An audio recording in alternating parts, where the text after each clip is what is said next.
So welcome back to another rebuild here on NBA 2K24 Next Gen.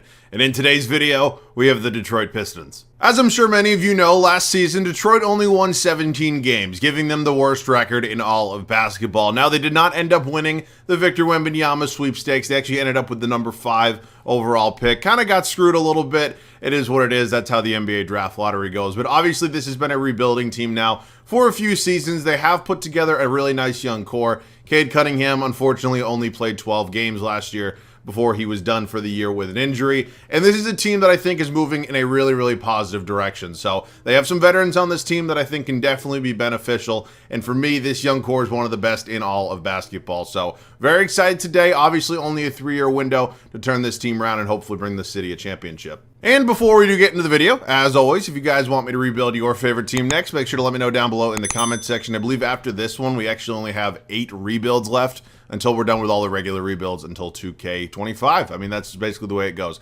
Obviously, we're going to have some challenges in there and some different series I do every year. If you guys have anything you want to see, make sure to let me know down below because, again, I know I've mentioned this a bunch, but I had kind of a lofty goal of getting all the regular rebuilds done before the start of the NBA regular season. So we're close. We're meeting our mark right now. But yeah, man, we got to do this one today. I'm looking forward to it. Let's get into it. Let's quickly talk about this Pistons roster. We'll go over some of the good, some of the bad, and a little bit of the ugly. So let's just start off at the point guard spot. Cade Cunningham, former number 1 overall pick. He's 22 years old, already an 84 overall. Obviously sucks him only playing 12 games last year. And here in 2K, I don't play with injuries on. He's going to be fine. Literally almost a 0% chance he goes anywhere throughout today's video. Monte Morris is here. He's 28. He's going to be an upgrade at that backup point guard spot. I think it was a really good kind of addition for this team, them bringing him in. Killian Hayes is here.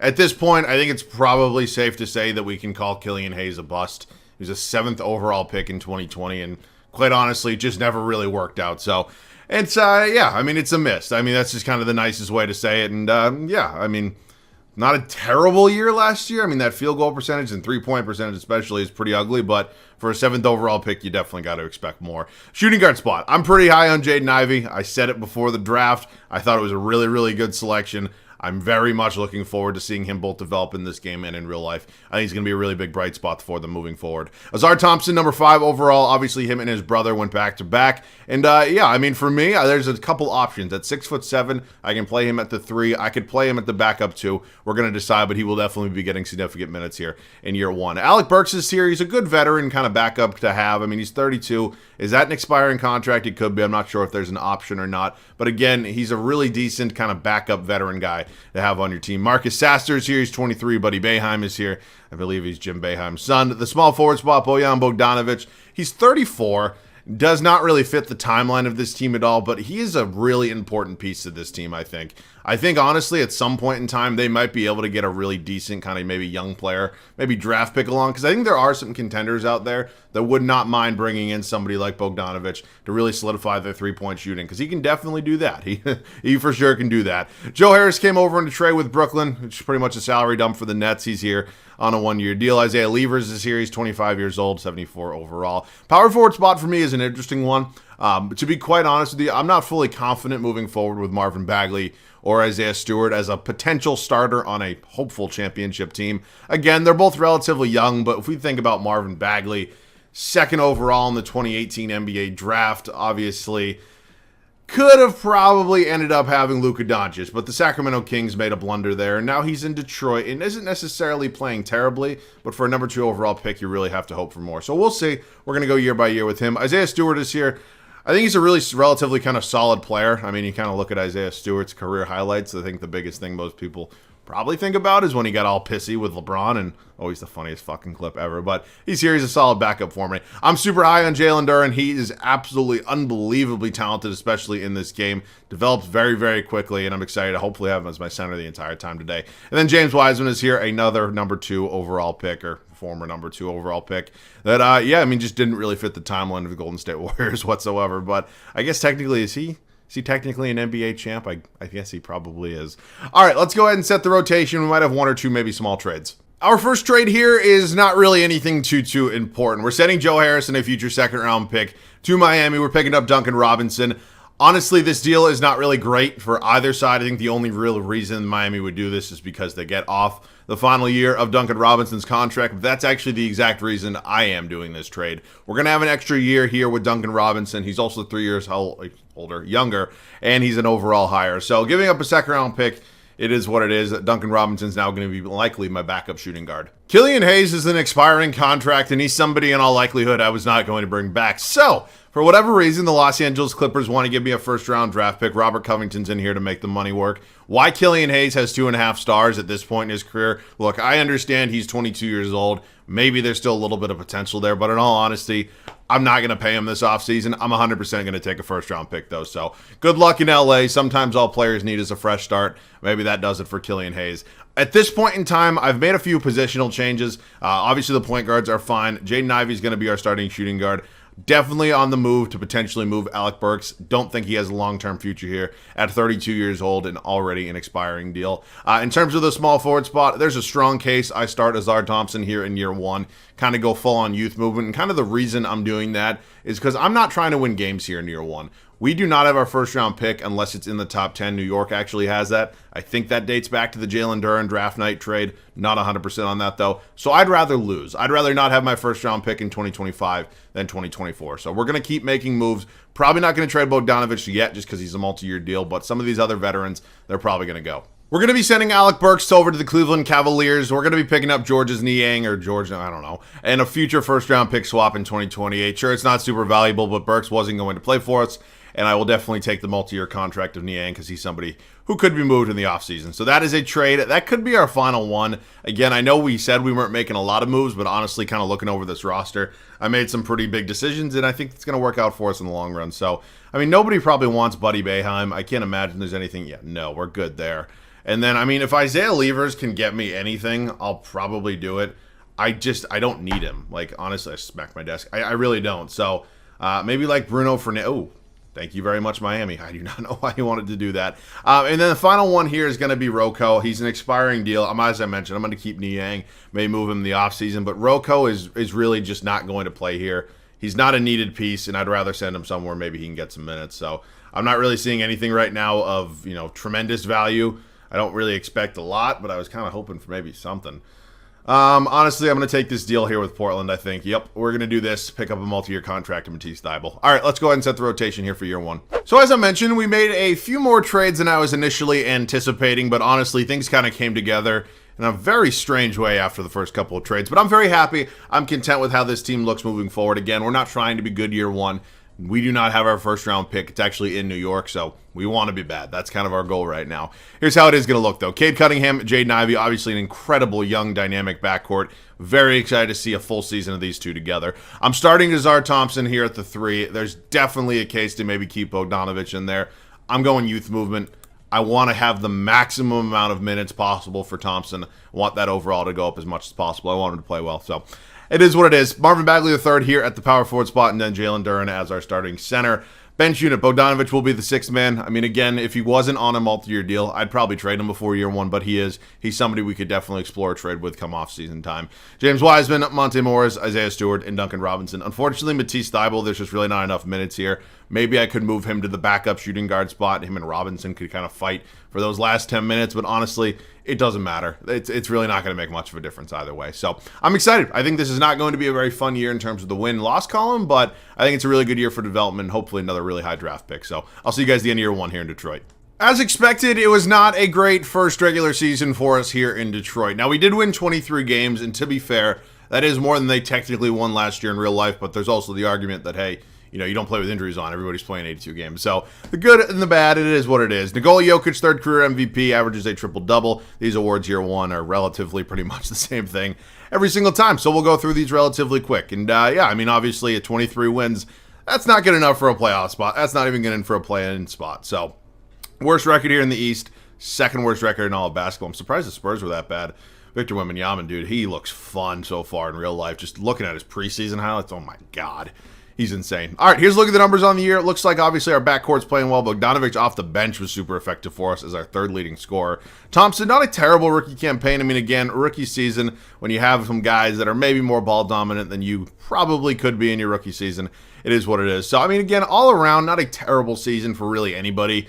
Guys did a lot of what I kind of expected them to. So we will see. Obviously, we're going to sim through the playoffs here as we are not in it. So we're hopefully going to get this done relatively quickly. And it looks like it is going to be a Grizzlies and a Sixers finals. Sixers are always in the finals here in 2K. It's very strange. They win it all. James Harden finally gets that ring, that finals MVP.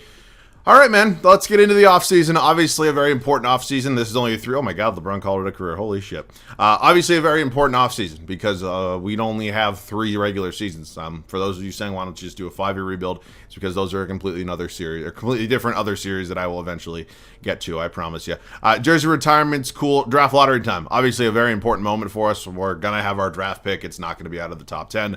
And let's just see where it ends up. Where are we going to be? We end up with the 6th overall pick. Wow. Jesus Christ. Can you take me out to dinner first before you fuck me, 2K? I mean, good God. 6? That's bad. That's bad. Obviously, Monty Williams was brought in to be a first-year head coach for the Pistons last offseason, I guess, technically. He has really good ratings. He's going to be staying here. I did not exactly set him up for success in year 1, and he did kind of what I wanted him to. We lost games. We did not do well in the pick department, though. Number 6 overall is tough for the second worst record in the league. It's like the second straight year Detroit just getting screwed over. We also have number 4. Oh, that's in round 2. Never mind.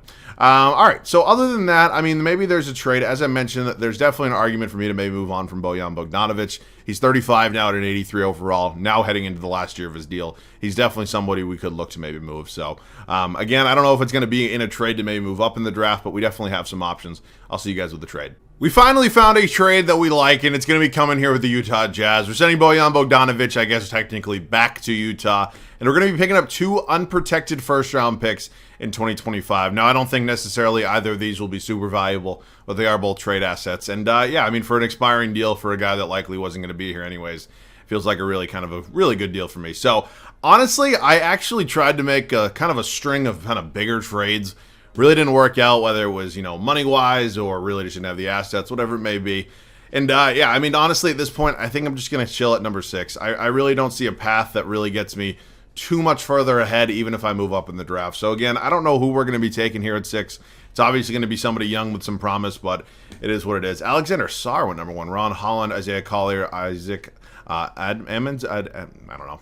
Amundsen, I don't know, and Jacoby Walter. So, I mean, we're going to have some players here, like Matas Buzelis is here, Stefan Cassell is here. I don't know. I mean, I don't really need any sort of shooting guard. Maybe could get some small forward help with Justin Edwards. Stefan Cassell is ranked 3 and 2. I'm thinking he's probably the right draft pick because I really do, I genuinely do believe in the philosophy that if you are a bad team, obviously a good pick. If you suck, like you're not good, you haven't won in a while, like everything like that, I think you take the best player available, really, no matter what. You figure it out after that. I think if you're a good team that somehow ended up with a good pick, like you look back to like the Celtics situation with all those draft picks, obviously ended up with Tatum and Brown, you go ahead and you take the best fit. I think that's kind of my argument. Now, obviously, there's some changes that can be made depending on what your situation is, but basically what I'm saying, long story short, Stefan Cassell's my guy. All right, that was a long-winded explanation for nothing. My apologies. He's a 77 overall. Again, we're going to figure out why would Jalen Duren not be coming back. Good Lord. We're going to be figuring some things out. James Wiseman will get qualified, I guess. That is a lot of fucking money for James Wiseman, but yeah, it's something we'll figure out. All right, let's take a look at the roster right now. Cade Cunningham, obviously not going anywhere. We're very comfortable with Ivy at the 2. I'm hoping that overall goes up a few. We are going to have to figure out what we want to do with like Robinson and Sasser, but we did draft Stefan Cassell. He's here if we do want a backup. And then the 3, obviously just moved on from Bogdanovic. Azar Thompson started for us last year. Anyways, he'll probably start once again. I think it's probably time to make an upgrade at the power forward spot. Again, nothing wrong with Marvin Bagley. I just don't think he's a starter on a championship team, especially in that 3-year window we have here. So I'm going to look for an upgrade there. I'll see you guys with the trade. We're working on a trade here with the Celtics. We're trying to pick up Kristaps Porzingis. I do not know if it's going to go through. 3 first-round picks is a lot, but my thought process on this is there's a lot of guys on this bench right now I can probably get a draft pick for. So we paid a pretty hefty price, but we did pick up Kristaps Porzingis to be our new starting power forward. I'm sure you all kind of saw the fundamentals of the trade. I don't know why this stupid fucking menu cannot show like the full entire deal. Sometimes it does, sometimes it doesn't. Nonetheless, welcome to the team, Kristaps Porzingis. He's an upgrade at the starting power forward spot. I'm excited. What I'm going to do now is look for maybe some return on some of my trade right there. I mean, obviously just went ahead, gave up a lot of draft picks, and yeah, I mean, I think there's some guys here. I might even keep Matisse Thybulle moving forward. Maybe he's my backup behind Thompson. I think Georges Niang can probably be on his way out. I mean, if anybody wants to give me a draft pick, I don't know. What I'm actually going to do is I'm going to pick up Brandon Clark. Brandon Clark's going to be my new backup center, and at this point in time, I am going to be looking to possibly sign and trade James Wiseman. But first and foremost, we do have some money here. How about I take a flyer on Cole Anthony? Give him a 3-year deal here in free agency. Welcome to the team, Cole Anthony. Do I have to renounce? Yeah, I do. Honestly, James Wiseman, I guess I could bring back. Maybe that's... Or would I rather bring back Morris and then trade Wiseman? Actually, that's probably smarter. Yeah, I mean, again, maybe it would be wise to bring in Cole Anthony. He's only 24, but he's only in a 1 overall upgrade over Morris. And honestly, he's not starting anyways. So we're actually going to wait. I'm going to go ahead and bring back both of these guys. And then honestly, I'm probably just going to trade James Wiseman. He wants $18 million. Good fucking Lord. Do not renounce Morris. Hopefully the game lets me bring him back. I mean, Jesus Christ. Taylor Horton-Tucker. I signed Taylor Horton-Tucker a lot. I'm not going to do it again today. I don't know. I mean, situationally, maybe he's a better fit, but again, he's just somebody I get a lot. So we're going to bring back Monte Morris. He's going to be the new, not new, I guess he's going to remain the backup. And yeah, James Wiseman, we just paid $18.5 million a year. I'm hoping somebody will at least give me a draft pick. I mean, good God, seriously, please, somebody. Oh, ooh, Herb Jones. I like Herb Jones. Whoa, Şengün? All right. I mean, do I bring in Alperen Şengün and just have Jalen Duren come off the bench? That might be, honestly, the smartest kind of way to go about it. Also, is this an unprotected pick from the Spurs? But this pick, I think, could be valuable. Sometimes the Clippers suck. All right. I'm kind of leaning towards making this deal. And I'm only saying that because Şengün is really good in this game, especially. Fuck it. I'm going to make this deal. I am. It sucks to have Jalen Duren coming off the bench. I think it can be super beneficial for us, but honestly, to have him as our backup center is probably just as good. So, we also just brought in Dylan Brooks for $22 million AAV. So, yeah, I'd like to get him off this team, please. I don't know if anybody has any sort of cap space. Like, thank you very much, Oklahoma City. And then Isaiah Joe really just not needed here. So, we're just going to keep flipping guys until we finally get just a draft pick. Thank you very much, Milwaukee. All right, I'll try to find a trade for AJ Green. I will see you guys at the start of year 2. It's now time for year 2 here in Detroit. Obviously, last season did not go the way we wanted it to. Ended up with a good draft pick, made a couple other moves, and honestly, this team's kind of rearranged itself. We have an entirely new front court, some new guys on the bench, and I'm looking forward to it. So, Cade Cunningham up to an 88 overall. It's great to see Jay Nivey 85. I mean, this is just beautiful. Also, the fact that the Pistons don't wear these jerseys more often, it should be a war crime. I mean, it's insane how fucking fire these jerseys are. The NBA jerseys these days are fucking pitiful. That's what they are, the majority of them anyways. Azar Thompson here at the 3. Like, why is this a better jersey than this? You catch my vibe? I don't know. Newly acquired Kristaps Porzingis here at the 3, and Alperen Şengün newly acquired here at our center spot. Monte Morris is going to be the 6th man off the bench, followed by Jalen Duren. Stephon Cassell, we just drafted 6th overall. Isaiah Stewart still here, and Matisse Thybulle now getting some minutes, backing up Thompson. So that is it. I mean, again, I don't necessarily think we're going to be great, and obviously we don't have our first-round pick, so it's definitely something to keep our eye on, but I think we can sneak into the play-in. I really do. I'll see you guys at the end of year 2.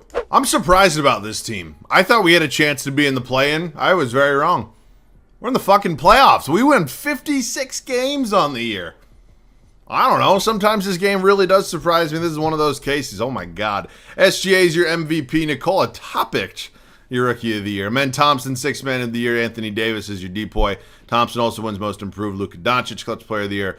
Mark Daigneault, Coach of the Year. I mean, I am shocked. We're the 1 seed here in the East.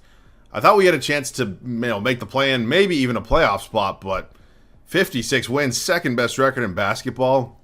Definitely did not see that coming. So let's take a look at the numbers on the year. Cunningham, Porzingis, Ivy, Thompson was really good. Stephon Cassell, Şengün. I mean, I'm really happy with kind of the way this team played. I am. And yeah, I mean, let's do it. Toronto here in round 1. Dennis Schroeder, Malik Monk, Scotty Barnes, Alexander Sarr. You let Pascal Siakam walk? Interesting decision. I think we can beat this team. I do. Wow, we sweep. Holy shit. Miami, Nikola Topic just won a Rookie of the Year. He's the starting point guard. Tyler Hero, Jimmy Butler, Jaime Jaquez Jr., Bam. And yeah, I mean, obviously, Jimmy Butler is probably the best player in this series, but I like our team. I do. I mean, again, I didn't think we have no business being in this situation right now.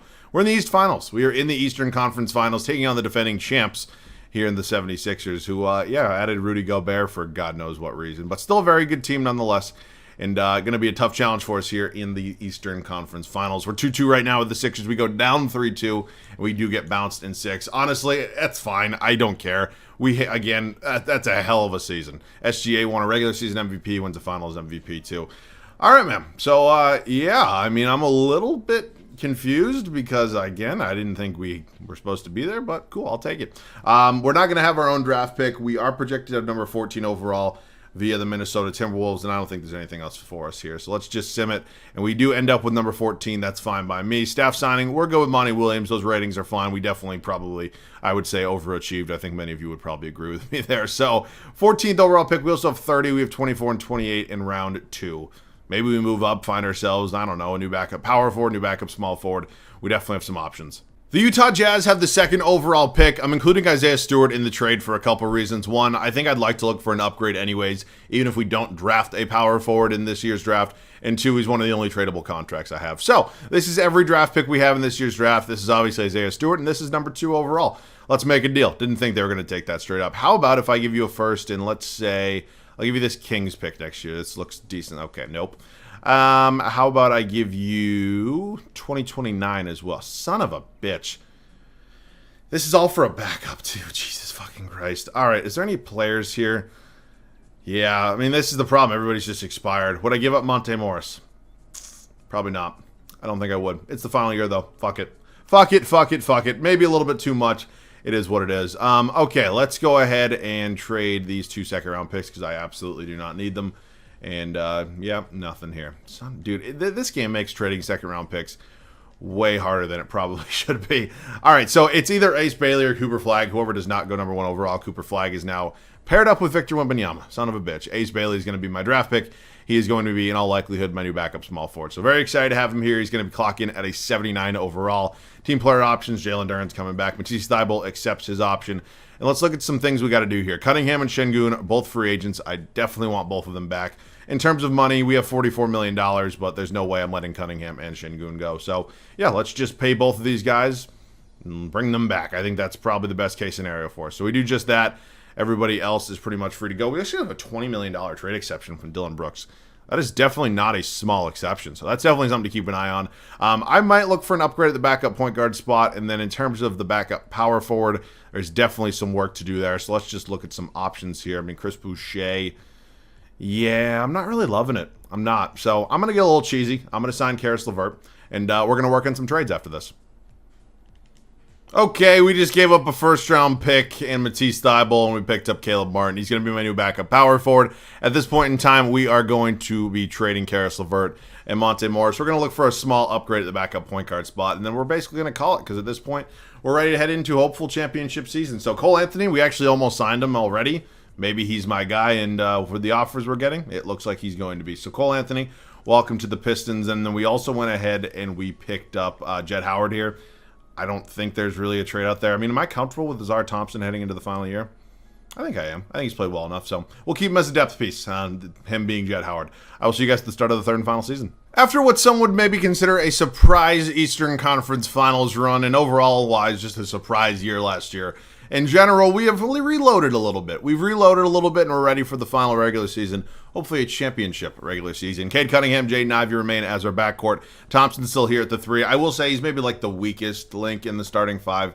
He's still a good player. KP here at the 4, and then Şengün here at the 5. Bench unit is pretty good. It's pretty deep as well. Stephon Cassell, Jalen Duren, Cole Anthony, Caleb Martin, and Ace Bailey, who we just drafted 2nd overall. It is not often you have a number 2 overall pick playing only 10 minutes a night. But I'm excited. I like this team a lot. I'll see you guys at the end of the final regular season.